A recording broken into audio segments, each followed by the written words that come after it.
Hello বন্ধুরা, welcome back to my channel. তো দেখো আজকে আমার দুই ভাইজি এখন রেডি হচ্ছে, আমরা একটু বাজারে যাব। তো বড় ভাই ছোটো ভাইজি কিছুতেই ছাড়লো না, তাই ছোটো ভাইজিকে নিয়েই বেরোতে হলো।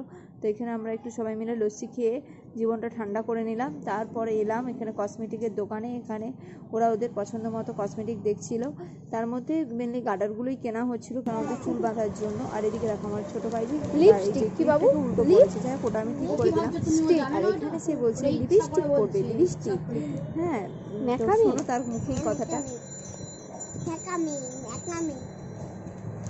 তারপরে আর সন্ধ্যে থেকে সেরকম কিছু ব্লগ করা হয়নি। তো এবার রাত্রেবেলা ওরা খেতে বসেছে, তো প্রীতি ওদেরকে খাইয়ে দিচ্ছে, এদিকে বড় ভাইজিও খাচ্ছে। আর এদিকে আমি মিকির জন্য বানিয়েছিলাম চিকেন স্টু।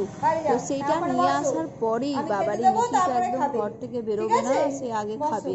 তো তাকে আগে খেতে দিলাম। আর ওই দেখো তার চোখ দূরে খেলছে, দাঁড়িয়ে অপেক্ষা করছে যে কখন সে খাবারটা পাবে।